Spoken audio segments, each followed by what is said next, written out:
Really high performing people are very good at solving right now extreme problems. So like this thing that's right in front of their face, they're the best in the world at dealing with. But long term, not as much. What if the very thing that makes you exceptional is also the reason that your career could end early? Welcome to the Optimizing Human Performance podcast. I'm Martin Jones, and today I'm joined by Rob Wilson, a strength and conditioning coach who works with elite athletes, firefighters, and the US Special Operations community, helping them stay at the top of their game for longer. Many really high performing people can disregard any information that doesn't contribute to the successful outcome that they have chosen.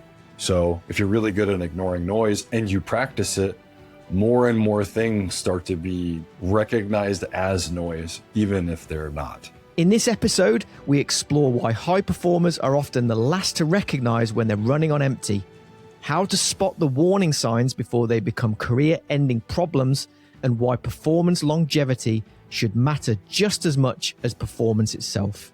It's not whether you can perform or not, it's how much does it cost you to do it. So can you do it? Sure.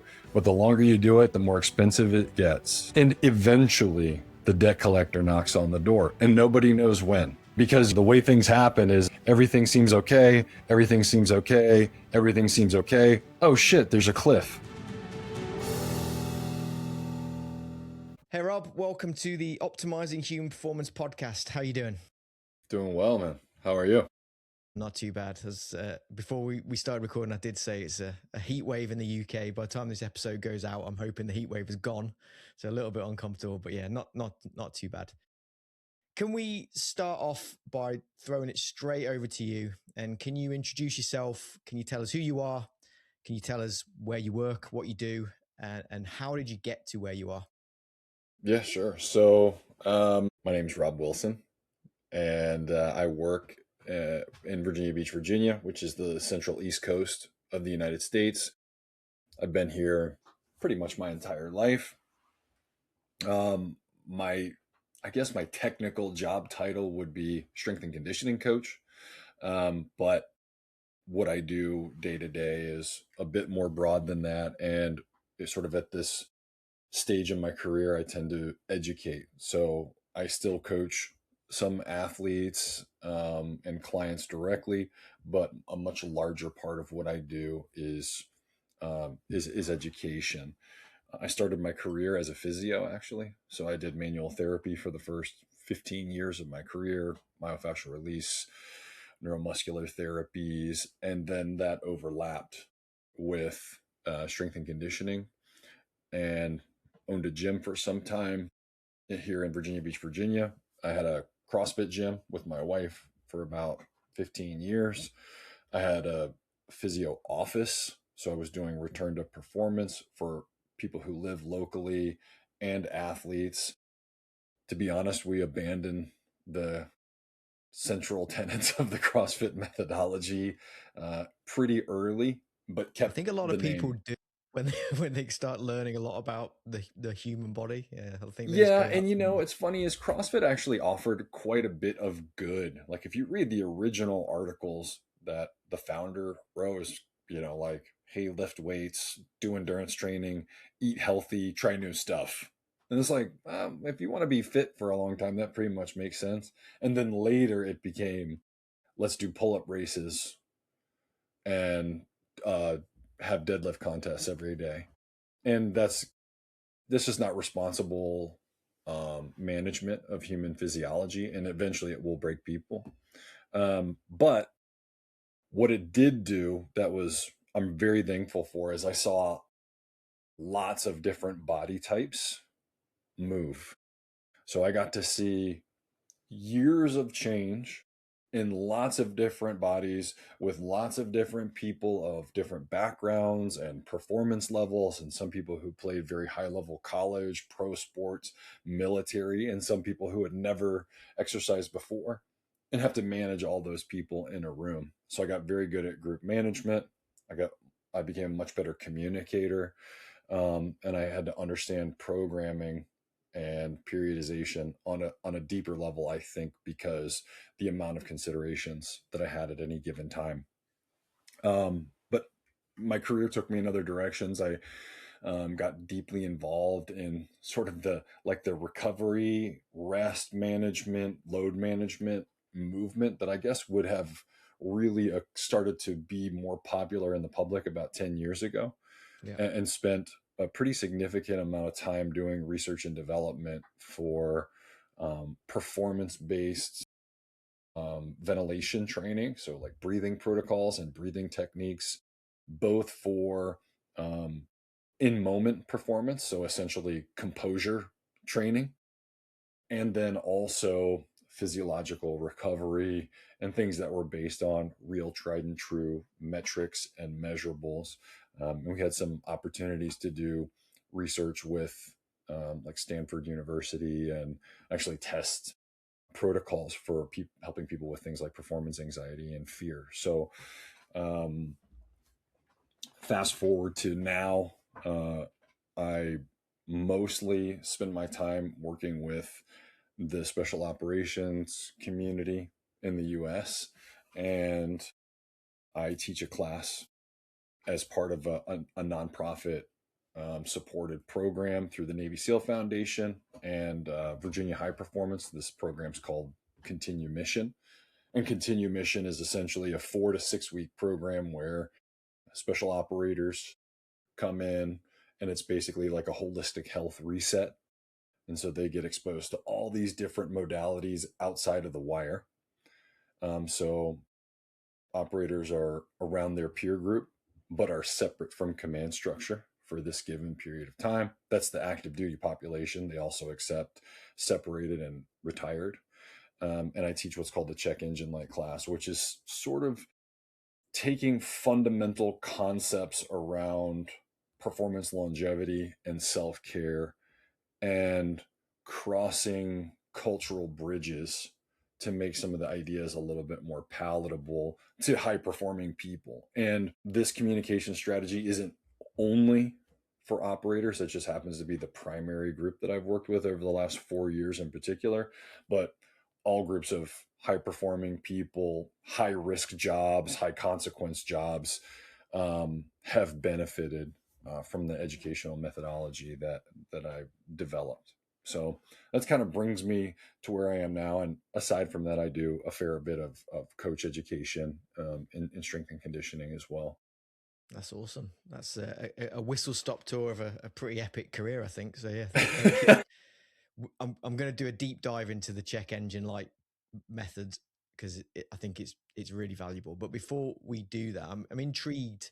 Having worked in similar high stakes worlds as an outsider, I'm not from that world. I've never done those types of jobs. Coming into a very different culture, it took me a while. It took me a little bit of time to get to know the culture and to get people to buy in. I'm interested in your experience of that. How did you get the trust of these people? Was there anything specific you did, or was it, what was the process for you? There, I mean, there are some things. First is that I look like I eat cinder blocks, and so that helps. And I'm aware that when you work with these kind of individuals, that um, you have to pass the eye test at some point. I know how these kind of folks work. In all seriousness, um, I grew up around it. So my parents are actually retired police officers. Both were detectives and taught defensive tactics. They were adjunct instructors for, large firearms organizations. So I've been in that kind of paramilitary training environment a lot. They're both martial artists. I grew up around martial arts in a city that, houses, I think, Virginia Beach and our neighboring city, Norfolk. There's something like 5 large naval bases or amphibious bases just within like a 20-mile radius of the area that I grew up in.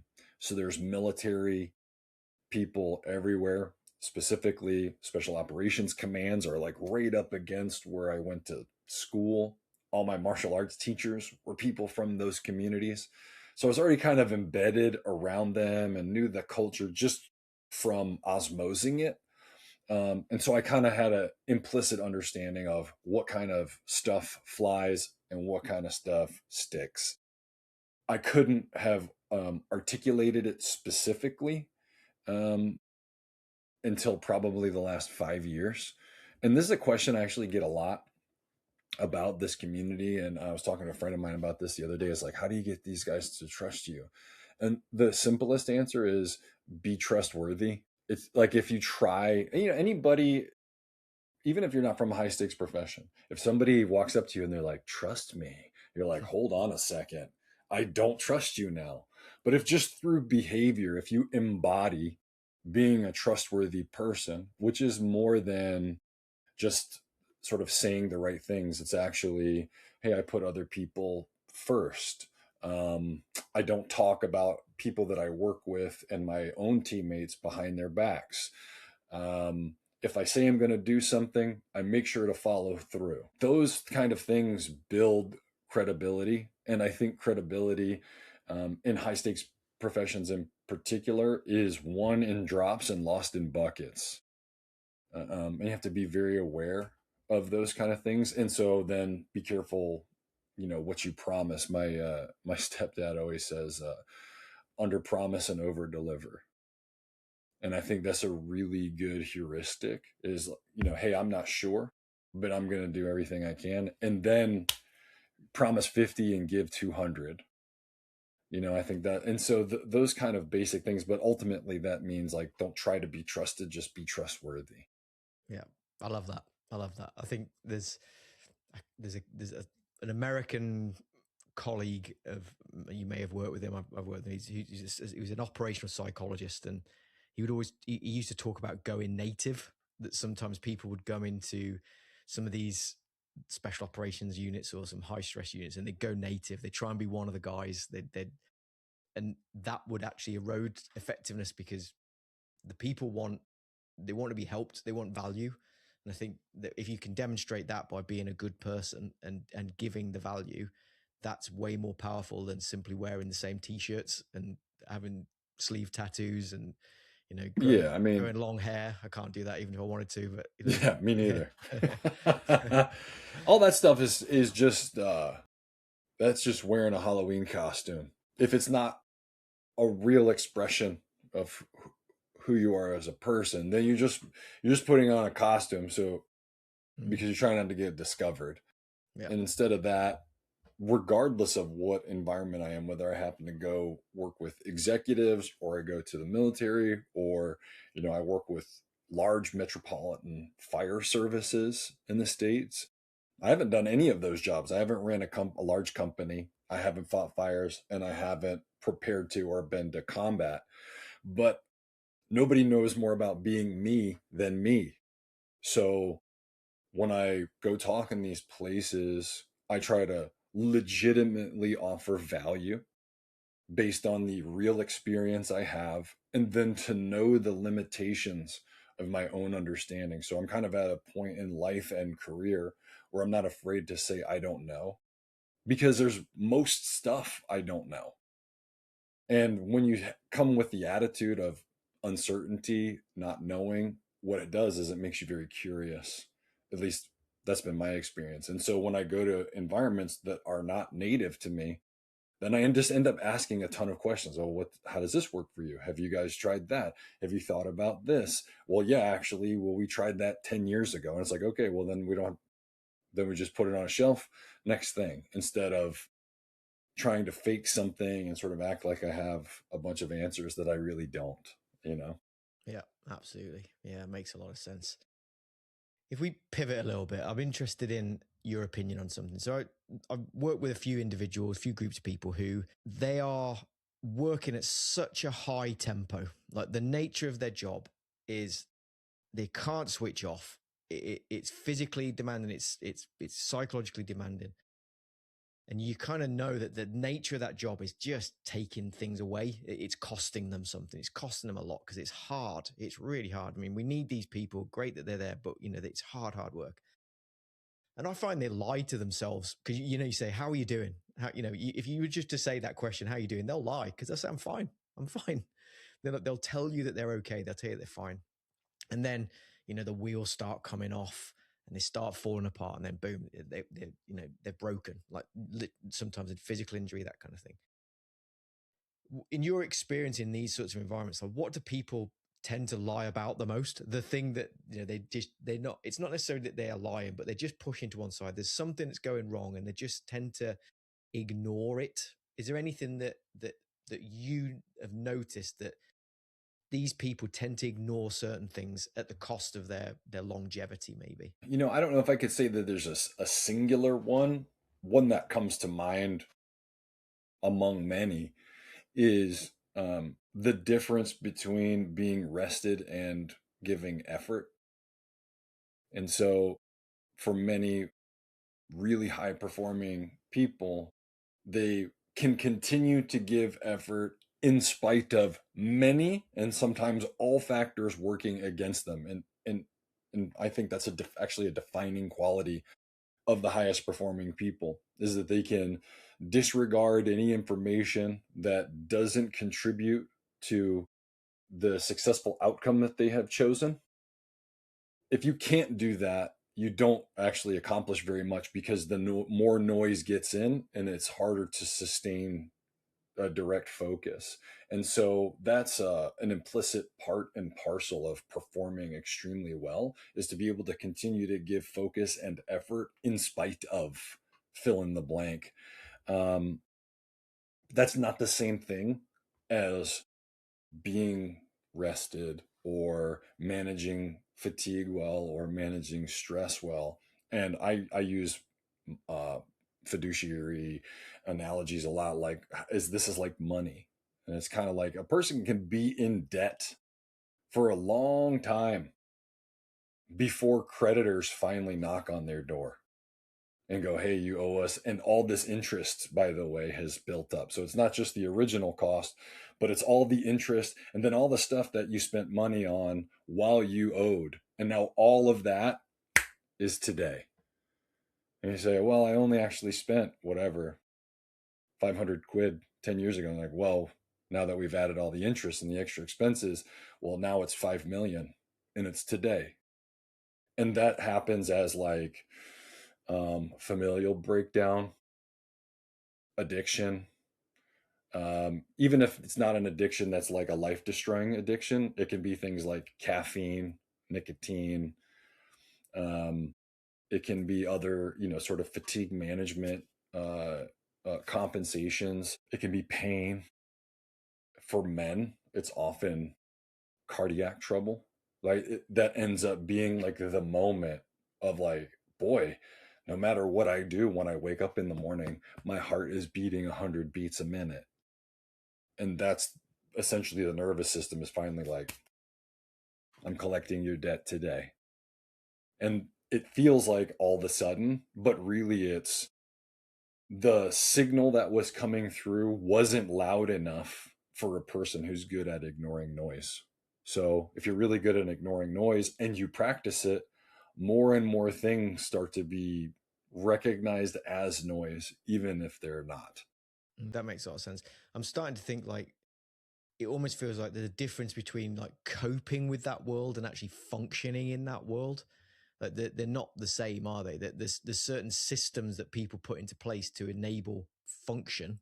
They can perform, they can optimize performance, and other people are just putting out fires, right? It's constantly they're doing things because things keep going wrong, and they're coping. They're just trying to rectify problems a lot. I mean that's never going to lead to high performance. At least I wouldn't Yeah. have And, thought it would. this is a tug of war that I struggle with a lot when I work with service oriented professions. And I think performance in general is expensive.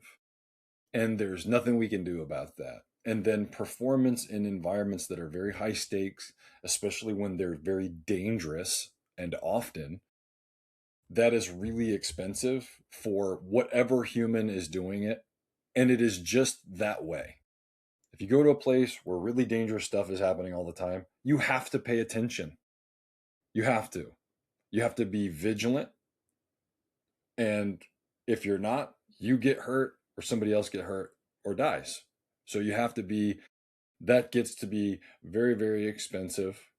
And there's no way around it. And I think there's two things.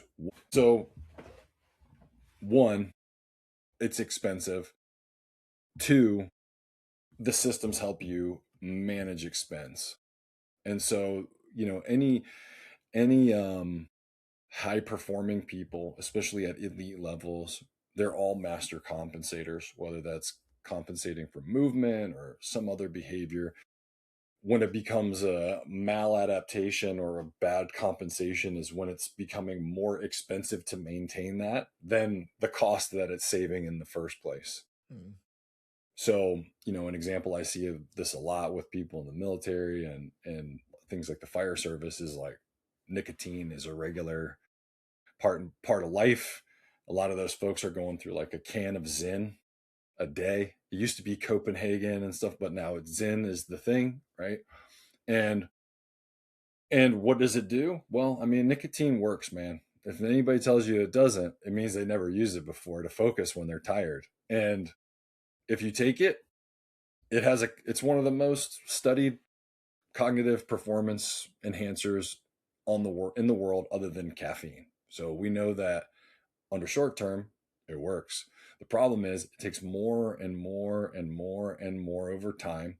And then it disrupts other things that allow the system to heal.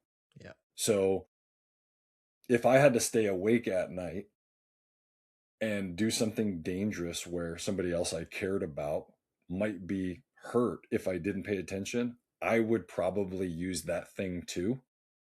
However, once it gets into your system, not just physiology, but your life system, you just start using it. And what happens with some of these folks is they're like, Rob, I don't know what it is, but I can't sleep any later than like 3:30 a.m.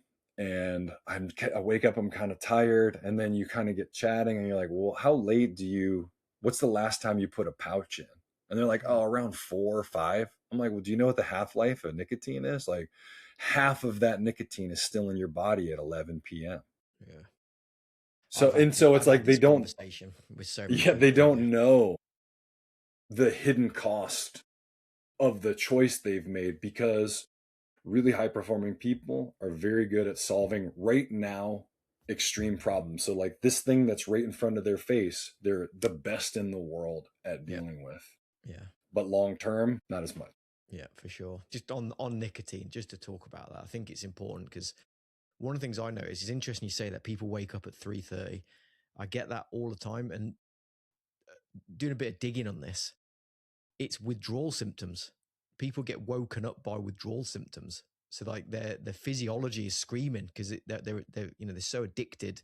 They've got the part of their brain which is firing when they take these substances is waking them up. That's why it is always around about 3 o'clock in the morning, so 2, 3 o'clock in the morning. It's withdrawal symptoms. So yeah, it's a hot, and I say the same thing. Like strategic use of these substances, like caffeine, like nicotine, there is a use case for them. But if you habitually use them, you lose their effect. That they don't work as well anymore. Caffeine is the same. Caffeine. If you overuse caffeine, the effects are blunted.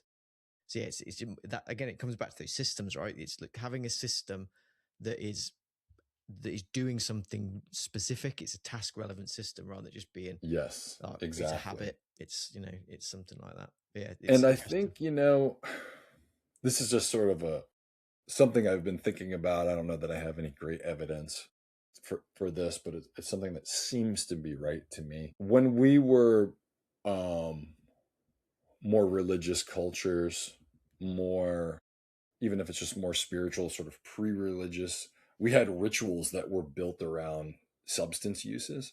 And as cultures get increasingly secularized, it's not as obvious when is the appropriate time to use these things or not. Right. So it's just like times of reflection are built in to many of these like ancient practices. You get to a certain time of year and everything stops. There's no activity. you don't eat certain things, whatever you pray or you have quiet, or there's certain things with your community, and all attention is reserved for that. And it's a reset for the system, and it's sort of baked in.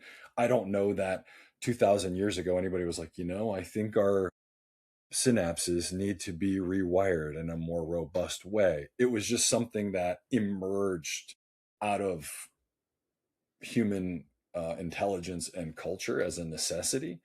But as we have more and more technology that gives us access to these things a lot more easily, those systems aren't as baked in to our cultural norms, and so we have to build newer systems for those things. And like for me personally, I've used nicotine. Like when I was writing my book, I would chew Nicorette. I'd be writing a lot and it would help me focus. But I know for myself, once I'm done with that project, I have to throw it all away. Even if 90% of the box is left, I must throw it away, or I will continue to chew it. I'll be like, well, this made me focus on this thing.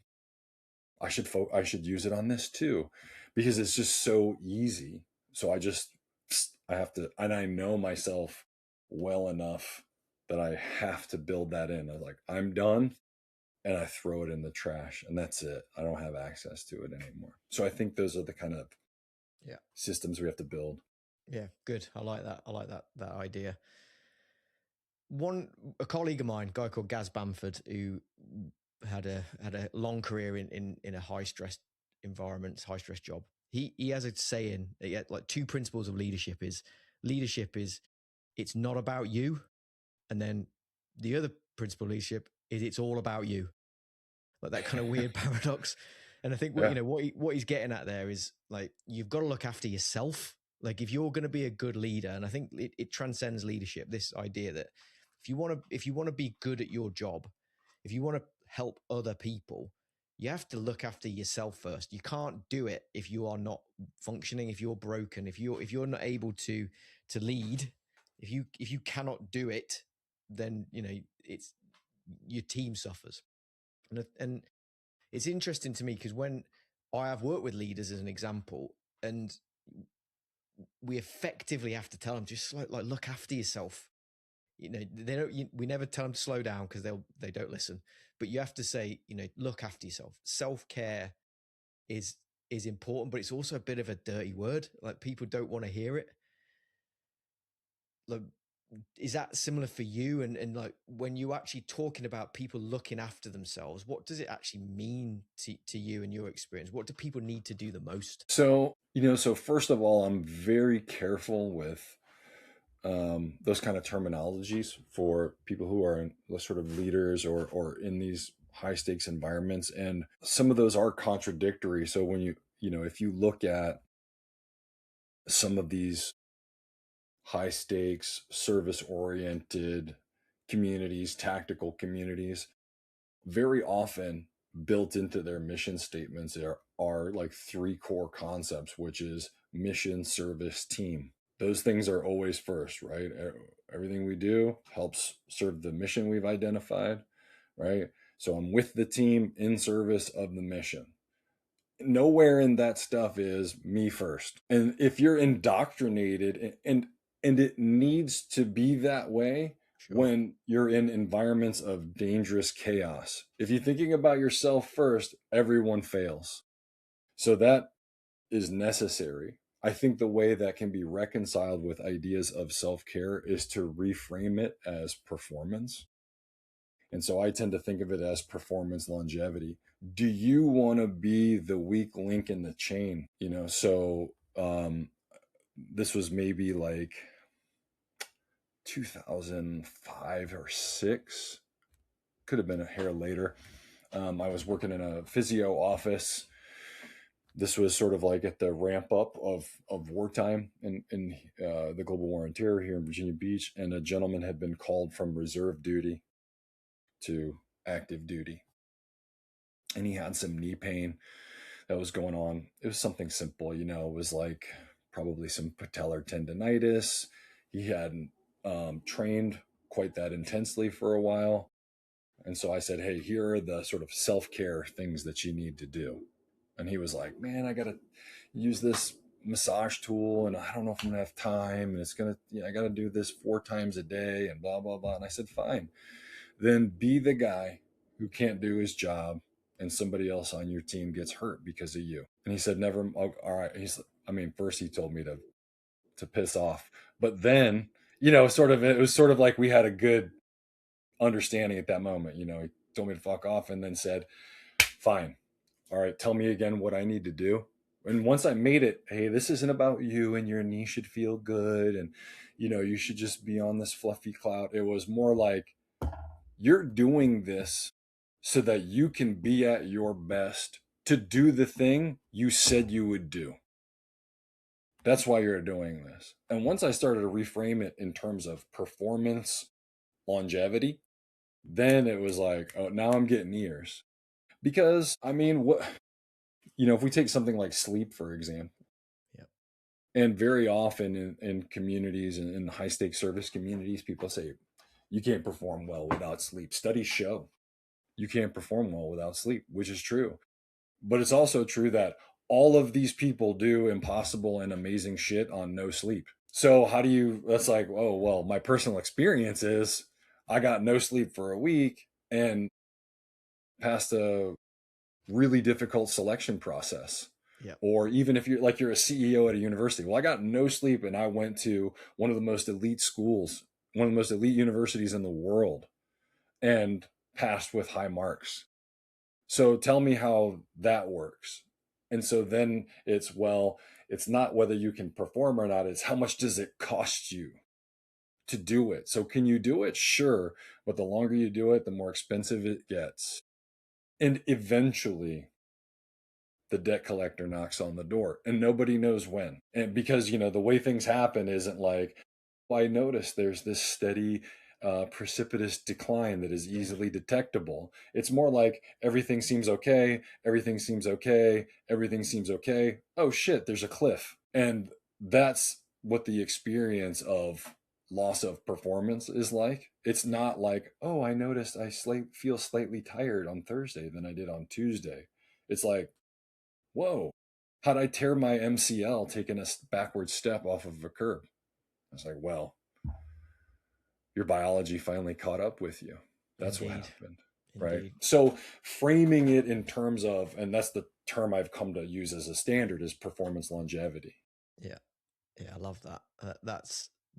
That makes so much sense to me. Having the sleep ones that's my almost my daily sort of struggle, because I have guys who will come back. So I did a 6-month tour in a dusty, sandy land, night ops every night, and I was able to do that on virtually no sleep, and I did it. And then in the same breath, I say, and then when I came home, I slept for like 48 hours straight. I was like, well, yeah, because your body was completely drained. And sometimes I ask that question: is, well, what would have happened if you'd had to have maybe done something else the next week, like when you came home, if something important happened, or maybe your tour was extended slightly, could have you held on for that long? And they're like, well, I don't know, I was pretty wrecked at that point. So yeah, that longevity piece about doing it, that people can perform really well in short stints under, and when they're in pain, when they're sleep deprived, when they're nutritionally, they're not eating much, they can do it, but yeah, they can't do it for forever. I think that's really true. Yeah. Yeah. Humans are robust. We do. Young Well, humans are robust. When you hit young 40, maybe humans not are so robust. much. Yeah. And, um, it's not the years, it's the miles. Yeah. It it adds up, and and more is different. you know as things accrue and start to build upon each other, 1 plus 1 isn't 2. 1 plus 1 when it comes to physiology is 5. That's because there's time, right? So it's 1 plus 1 over time, which is very different than right now. Yeah. And so just understanding, with these sort of high performing populations that whether it's they're born like this, combination of early life experience, whatever the cocktail is, they're better at right now stuff, things that are right in front of their face, and they need that. It's essential. Um, I wouldn't want them to be rid of it, even if they could be, because it works. It works a lot.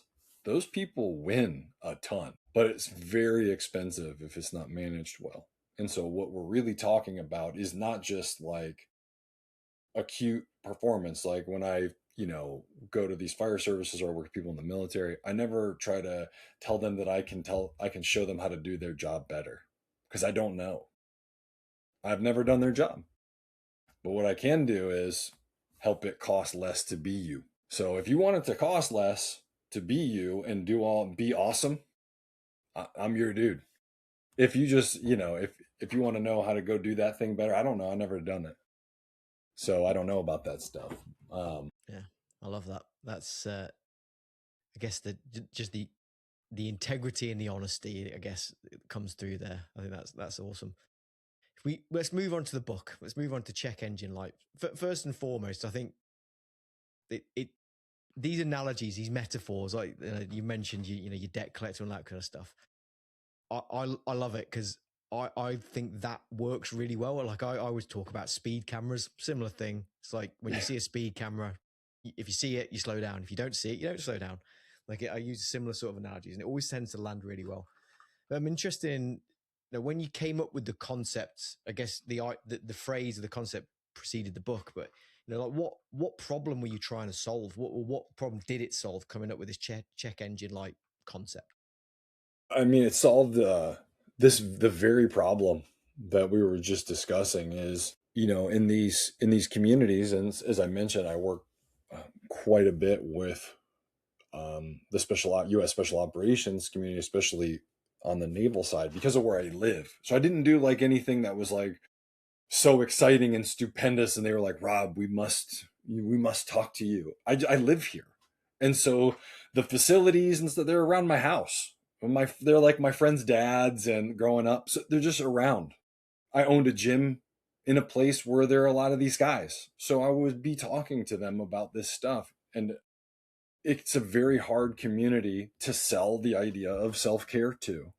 And when learning to disregard information from your body is how you pass the exam for the job you have, then somebody saying you have to listen to your body, it's the opposite of the strategy you use to succeed. The way to reconcile that was this analogy, and that happened just in conversation with an individual. I was just talking to one guy, and I said, listen, man, it's like a check engine light on your dashboard when you get these signals. It's just a sign that tells you something might need further investigation. It doesn't mean all stop. It doesn't mean because the light goes on, you have to park your car in the garage until you suss everything out. That's not what it means. It just means you go, huh, that's odd. How long's that been on?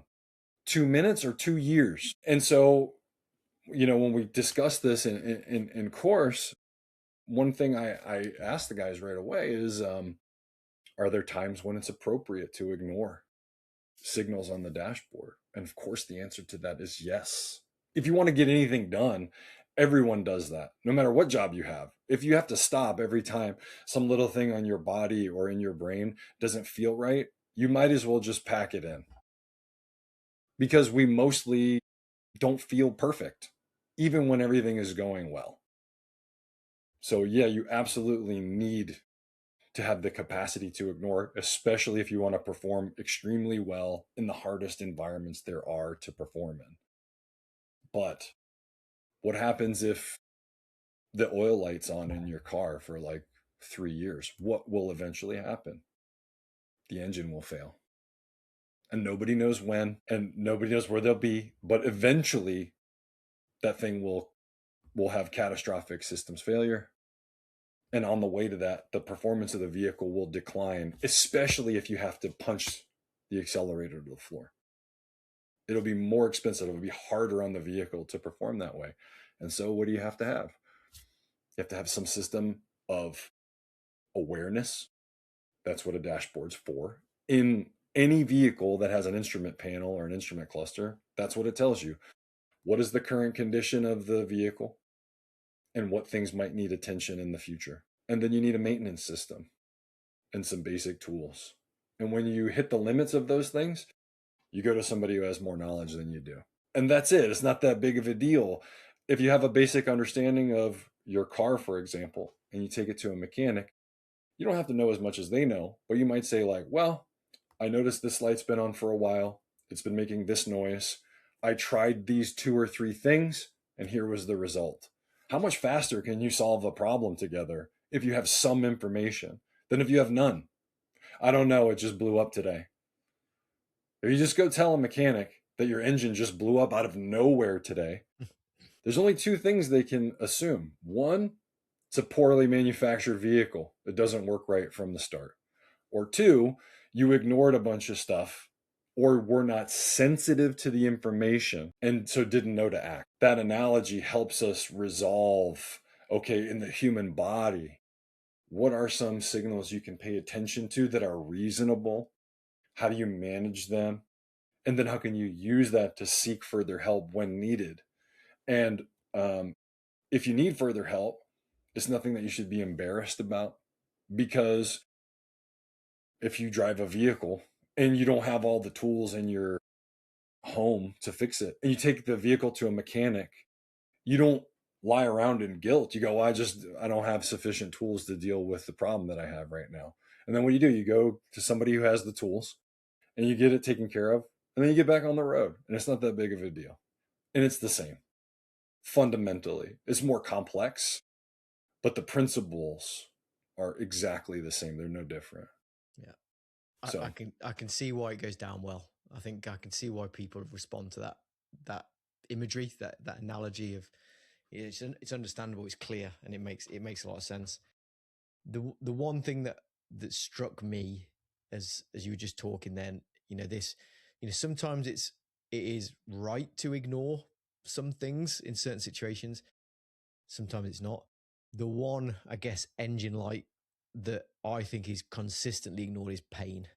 That people in the world in which you work, these physically demanding jobs in defense and security, pain is just like a badge of honor they wear on their sleeve. It's just part of the bit. People think it's just normal, like to feel in a bit of pain. It is just normal. Is that an engine light that you can ignore? Is it like when you get? I've done some research on pain from a psychological point of view, and I know that pain demands attention. Like you, when you are in pain, you think about it, and sometimes can be disruptive in terms of your ability to concentrate and your ability to task switch, because you're constantly coming back to the pain. So I'm just interested as a physiotherapist as well, and you experience in that world as much as S&C. Like, is pain something you can ignore, or is it something where you can just ignore at some points, or is it something you should always attend to? yeah, I mean, so I think some of it is sort of path dependent. It sort of, to some degree, depends on the history of the individual. How did they learn how to deal with whether it's emotional feelings of discomfort and pain or physical as they were coming up? So if you play sport, especially sport with a lot of contact, then having more types of pain getting filed as this is just discomfort that is part of this, and I have to play on. I got to crack on even if I'm uncomfortable today because the team is relying on me. Even if we're not talking about, some kind of uh, difficult, high stakes job, just playing sport. If you roll your ankle and you just go, well, sorry guys, this hurts, so I'm done playing today. You can't be counted on, So you're out. You're out of the club. You're out of the social group. It's like you have to be able to deal with some discomfort just to be an active participant in life. Yeah. Then on top of that, some people learn to deal with extraordinary levels of internal pain through dissociation. They know how to take all of that stuff that would normally interfere with focus. They have developed this special box for it. They put it in the box, they lock it up, they put it in another box that gets filled with concrete, and then they throw it over the side of a fucking ship and it sinks to the bottom of the ocean, never to be heard from again. And on one hand, those individuals can fight through extraordinary levels of discomfort in service of other people. I've had the opportunity to, I don't know what the equivalent is in the UK, but like Medal of Honor recipients Yeah, the and Victoria Cross in the UK. the Victoria Cross. Yeah. So like, if you happen to meet somebody who's alive Yeah, there's not and many. has that level of award, and the thing that they went through to get it is probably the worst day of their life.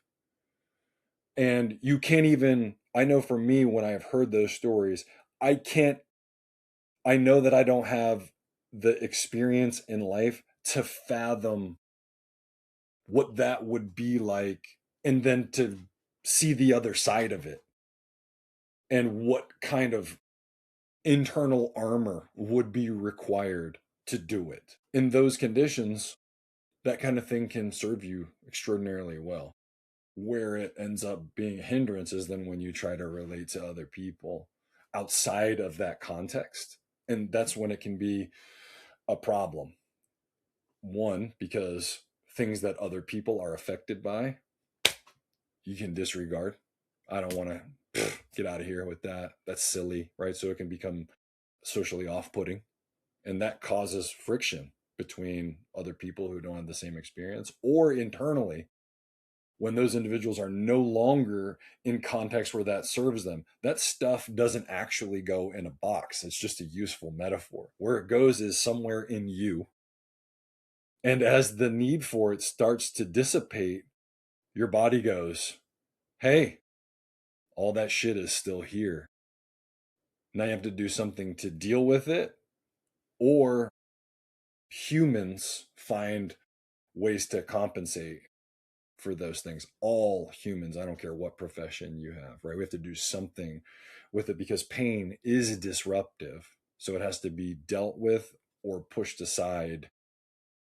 Um, but we can never pretend like it doesn't totally exist. I'm guessing, like, my conclusion is that, like, when you say the people that push it down, another engine light's going to come on. Like, you'll get something else. So maybe, you've been distracting, you're dissociating from a certain thing, but it will come up somewhere else. It will appear in a different engine light. And I guess with that in mind, like, what are the engine lights? What do people, what do you teach in terms of that self-awareness piece? What do people need to be aware of? What are the engine lights? Yeah, so I mean, for me, I try to keep things pretty simple, and so I try to I try to encourage people that I work with to think about valid, reliable, accessible indicators. So if there's stuff going on in this system of Rob Wilson, and I want to become a little bit more aware of what's going on so I can stay left of blast, I want things that are valid, so they're accurate. Whether that's I enhance my subjective understanding, I want things that are valid, so they're a little bit more measurable, they're more accurate. I want things that are reliable, so I can use them consistently, whether that's a wearable device that helps me understand my physiology, or a routine I have, or an internal questionnaire that I ask myself in the same way on a regular basis, a practice like writing. So I want things that are valid, I want things that are reliable, I want things that are accessible. So can I do them? Do I have can I make physical contact with this thing? Is it easy for me to get to?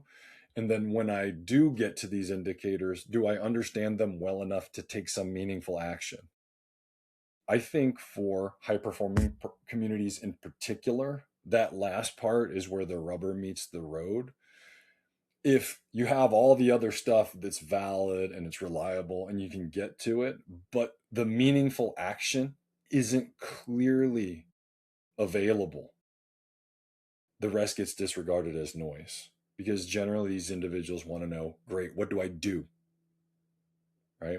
And so it has to lead to some meaningful action. So any indicator you include has to also help you know what action to take. I categorize these in three simple buckets. I call the M3 model, which is mind, movement, and matter. So mind, right? It can be esoteric, but mostly I talk about stress. So how do I manage internal physiological, psychological stress over time? What's going on with me emotionally and then socially? Those are all, to me, there's a social aspect to mind. I don't see mind as something that's only internal to a person, but how you relate to Yeah, your I broader agree. family and community is essential. Yeah, absolutely, 100%. Um, so there's mind, there's movement. So how well does your body work? Not just do you have pain or not, but do you have options? Can you solve problems in your environment efficiently and effectively? So that's great if you can, shut everything off and go run. But man, if you're laying in bed at night and getting up in the morning is a 10 out of 10, your movement sucks. And so you got to find ways to both measure your movement capacity and quality. That's what coaches are for, right? That's what people who are like physios, orthopedists, those people help you restore movement. And as a consequence of that, pain goes away. And sometimes, as a consequence of pain going away, you have more movement, right? So those things are related. But what indicators do you have and what tools do you have?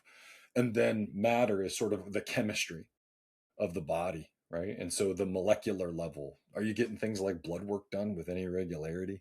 Are you managing how your body uses energy? Are you metabolically healthy? And all three of those buckets are related to each other. So your metabolic state and your chemical state affect your mind and your ability to think clearly and regulate your emotions and relate to other people. What's going on in your mind and your brain go downstream and affect the molecules. And the same thing for movement. And so all of these are sort of moving targets that are hovering around each other.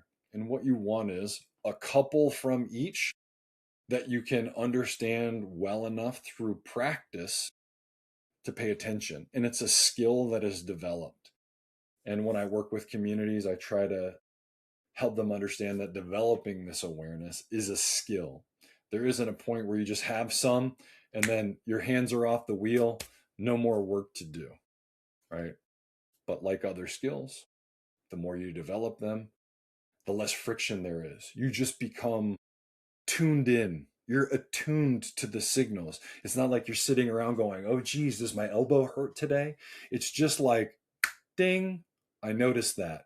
I put a pin in it for now because I got other shit to do. Da. You know what? I have this 5 dead minutes. My elbow was hurting earlier.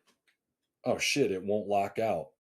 Do I know something to do for that? Yes. Can I do it right now? No. I'm going to write it down somewhere or send myself a text. Hey, stretch your arm later. I come home, I'm like, oh, okay. I'm on the floor playing with the kids. Hey, you guys want to stretch with me? I do my 10 minutes of stretching. I'm like, oh, it feels better. Lights off. Next. Or I did my 10 minutes of stretching for a month. Lights still on. I got to go talk to somebody who knows more than me. So that's kind of how the system tends to build on itself over time and how you can kind of collect those indicators. Yeah. Where do wearables fit in? As you were talking, then it something just jumped into my head. Like you said, it's a skill. Self-awareness is a skill, right? And I sometimes wonder whether wearables and wearable data is like offloading that skill somewhat in some people. Because and equally, I also notice, I have a wearable. I do use them intermittently, not completely against them, far from it. But I sometimes wonder whether it's doing those first bits that you said. Like, for example, you get these stress scores or these sleep scores, but then what? Like, I've got 82 today, and then what? Like, what does that mean? What does that do? What do you need to do to get it better? And I think some wearables are providing that now. They give you like a coach and they try and do that. But I'm just wondering, like, where do you see this sort of data? Do people use it? Do they misunderstand it? Is there anything that you think needs to be clarified, or people need to know about these wearables and the types of data that can genuinely help them? Yeah, so I'm going to do my very best not to just go off the rails right now because this is a very hot topic with me.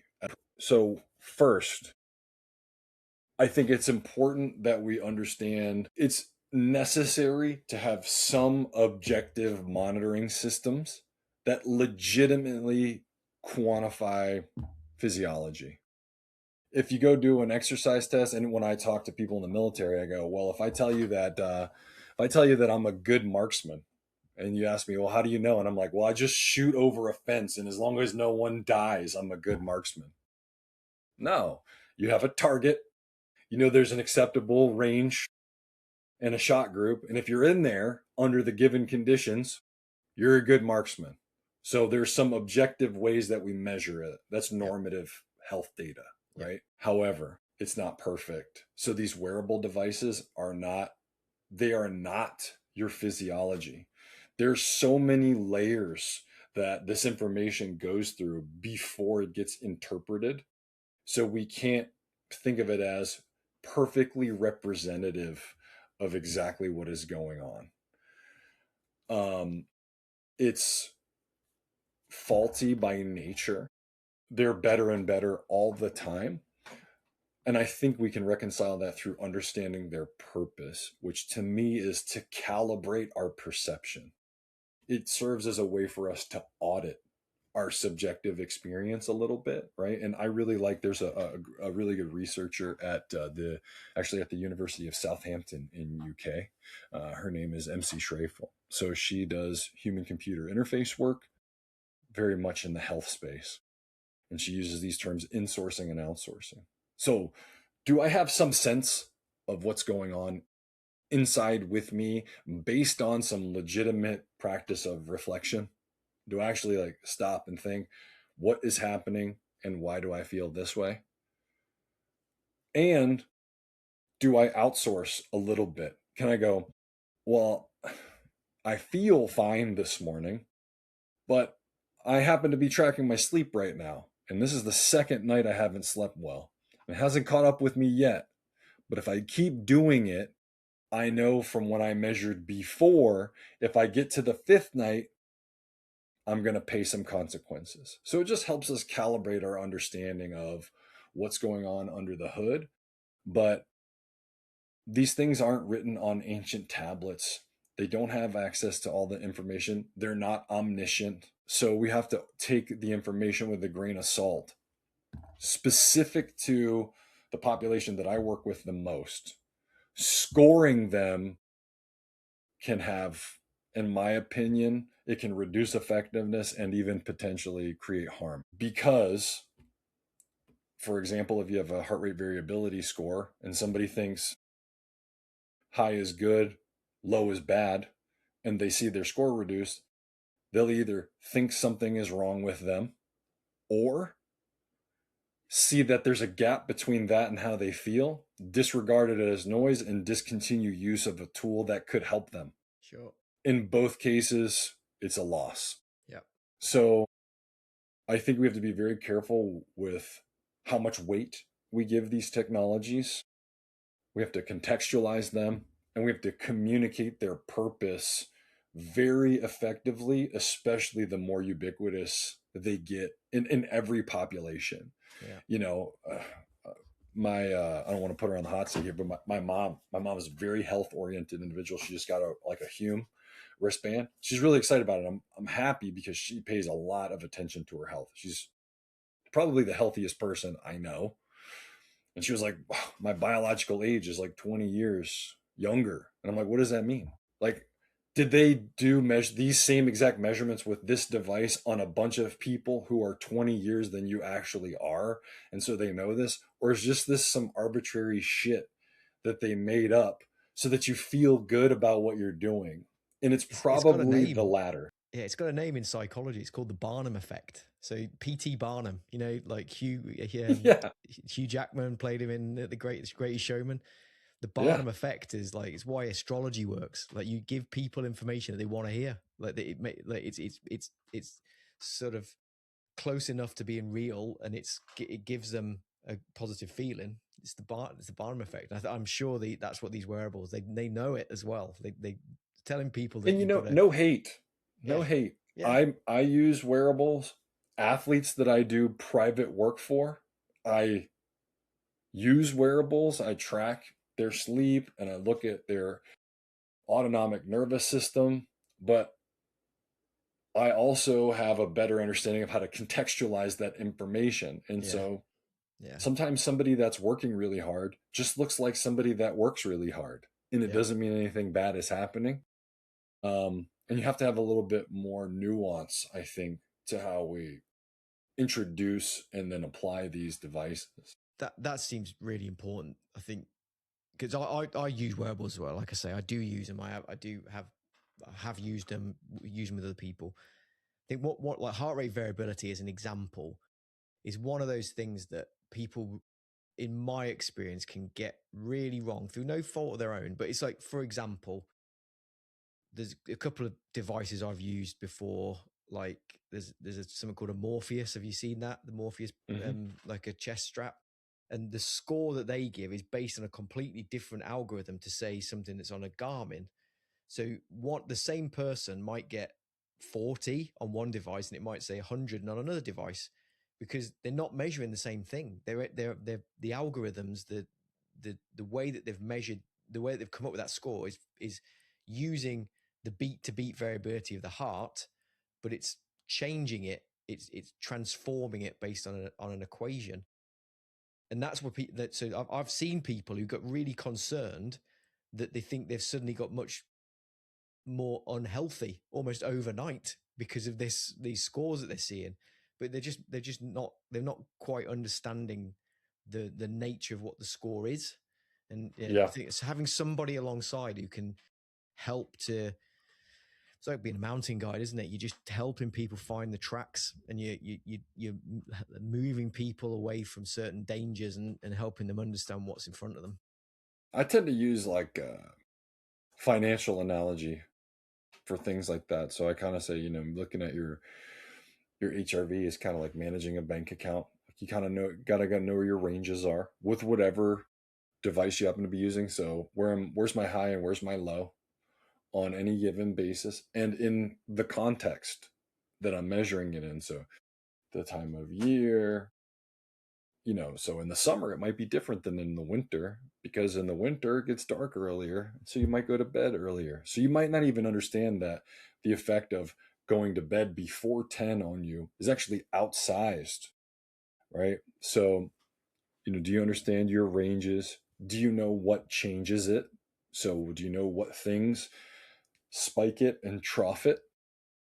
Do you watch trends? So it's going up and down, but is it generally going down? Like is the floor getting lower, or is the floor stable, right? Is it volatile? So like if you're managing the checking account in your household, and it's always like way up, way down, way up, way down, way up, way down, that tells you something about spending habits, right? So that's not a very stable household income. um is it robust? So can it handle a lot before it shifts? And is it resilient? If it goes down, how much work and time does it take before it resumes normal? And those are much more real ways, I think, to manage something that's as complex as all the factors that influence anyone's daily HRV. Um, there are for sure days when I wake up and mine is higher and I don't feel great. And there are some days when it's lower and I'm like, I don't know what this thing's talking about. Um, it almost never exactly matches, but I don't really care. I mostly want to know, okay, is there an anomaly? Yeah. Is it tending to get lower and lower and lower? Is it starting to bottom out? Why? Um, One of my mentors has a great saying, which is what else, where else? So when I see it do something weird, what else is going on and where else might it be happening? So these kind of things should help us ask deeper questions about what's happening, not deliver a prognosis to us or sentence us to a certain kind of feeling or performance outcome. Yeah. That's not real. Yeah. Yeah. I love that. Again, it comes back to those engine lights, doesn't it? I mean, my knackered old car, the wheel, the deflated wheel light is always going on. I never know which wheel it is and whether it's actually going flat or whether it's just the sensor. So yeah, it's kind of, it does come back to that analogy, which is good. On that, Rob, it's been a great conversation. I know you're a busy guy, so I don't want to take up too much of your time. Before we wrap up, I guess, how do people learn more about you? How do they learn about the system, the book? Like, where's the best place for people to connect with you and follow what you're up to? Yeah, easiest is social media. I'm at the check engine light on Instagram. My book you can find easily, thecheckenginelightbook.com. Wilson Health and Performance Systems. But yeah, Instagram is probably the easiest, and I'm relatively active. Relatively is relative to me. Good. I love that. I'll get all those in the show notes so people can find those easy. Thank you. And I'll get a link onto Amazon as well so they can find the book on there. So yeah, that's, I'm sure you'll be getting some sales off the back of this.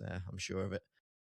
What we like to do on the podcast, Rob, is to wrap up by handing it back over to you. And it's an opportunity for you to close up the episode by telling us something you haven't told yet, that may be something important, reiterating something that you think is important enough to state again, or anything in between. So again, from me, an awesome chat, really, really valuable. Thank you for your time. Over to you. Appreciate it. How do you want to wrap up today? Yeah, I guess I would just wrap it up by saying, don't try to make any of this stuff perfect. Just like anything else, go after it as a pursuit of continual small improvements in understanding. Find a way to love the game of it.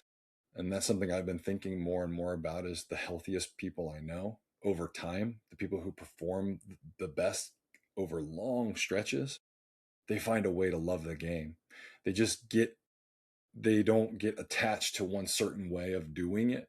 They just start to love the investigation, the tinkering.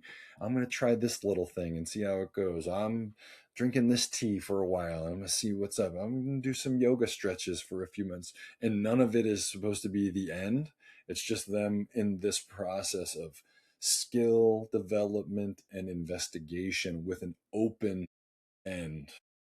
And that seems to me to be far more sustainable than, if I do these 3 protocols, I don't have to worry anymore. And I don't think that's a real part of human life. Things are too complicated. They're too complex for that. And it gives us a lot of grace to just engage in the process and try again. That's a great way to wrap up. I think some wise words there. Rob, that was awesome. Thank you very much. And thanks a lot. See you later. That was Rob Wilson. And if there's one message to take away from this conversation, it's that performing well today isn't the same as performing well for years to come. As Rob explained, things like pain, fatigue, and stress aren't always problems to eliminate, but they could be signals worth paying attention to. The goal is not to stop doing hard things, but it is to recognize the cost of doing them so that you can keep showing up when it matters the most. You can find Rob's book, Check Engine Light, along with links to his work in the show notes. If you enjoyed this episode, please follow the podcast, leave a review, and share it with someone who'd benefit from hearing it. Thanks for listening, and I'll see you next time on the Optimizing Human Performance podcast.